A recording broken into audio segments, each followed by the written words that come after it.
Ayun, mga magandang umaga po sa inyong lahat. Mga suki na Talbos Kamuti.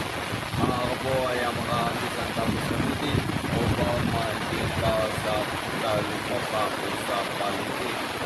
Kahit kumita mo lang ako ng isang daan, dalawang daan, mga ako pa ang isang silina. At salamat sa Diyos. At dahil sa mga tanim ko, ako ay nakakapagkagis. Ayan. Nakagis ako na Talbos Kamuti upang makapagbita sa palengke. Kaunti lang naman to ang aking siguro halagang maraming salamat sa Diyos at nagpalitan ako ng lakas makapagpalit. Dahil malakas tayo, kailangan ayan, kailangan na magtanim tayo ng gulay. At kung tayo ay may magandang trabaho, tayo ay magsikap upang tayo ay matuto sa pagtatanim ng agriculture. Dahil yan ang magandang kinabukasan ng mga tao. Ang lahat ng mga pananim ay kailangan ng tao araw-araw. Sugay ang tao sa mga pananim. Kamulat ng mga pananim, nagpula sa palay, at ibang mga gulay. Masagsari mga gulay ay ating pinapakinabangan. Kaya mga kapatid, mapayo ko sa inyong mga kabataan yun, matuto kayong magtanim upang kayo ay makapagbukal ng maraming kalpaan dito. Tingnan mo dito ang kalpaan ay napakalaki ng area.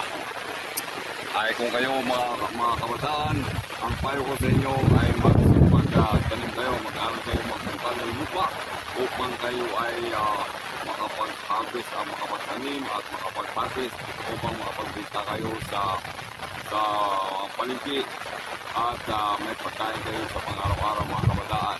Payo ko sa iyo ay mga kabataan ay matuto kayong magtanim at magbukal ng mga pananim sapagkat kayo ay ang pag-asa ng mga tao. Kaya mga kapatid, tayo ay magsimula ng yan ay payo ko lang po sa ating mga kababayan na kailangan number one na magtanim tayo ng mga pananim, mga sari-sari mga prutas, gulay at iba pang mga pananim gaya ng mga sitaw, gaya ng Talbos Kamuti at kung ano-ano pa ng mga gulay gaya nito. Talbos Kamuti, mayroong mga balinghoy, ayan, yung mga balinghoy. May mga saging. Ayan, may mga saging. May mga puno ng mga langka. Ayan. Puno ng ayan. Ayan. Ang dami mga panlim. Ayun, may mga pinya. Ayun. May mga pinya. May mga niyog. Ayun. May mga Talbos Kamuti at mga kawayan at kung ano na ba. Ang laki ng area ng ating mga pananim. Kailangan matuto tayo sa mga pagtatanim upang mabuhay tayo ng mabusog sa mga pagkain ng mga tanim ng mga gulay. Ayan mga kapatid. Ayan, doon. Ayun, nakita mo yung mga pinya, mga saging, ayan. Doon ba na taas? Ayan. Ayan, nakita yan. Oh. Tanim ng mga buko, niyog. Kaya mga kapatid, ayan. Sikapin natin na makapagtanim tayo ng mga gulay. Di ba? Tayo na mag-harvest na tayo.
Oh, ganito kalaki.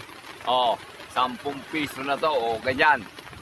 Oh, di ba? Kapag marami kang mga 10 nito, may 100 ka na. Oh, di ba?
Marami na akong kulay na nakuha.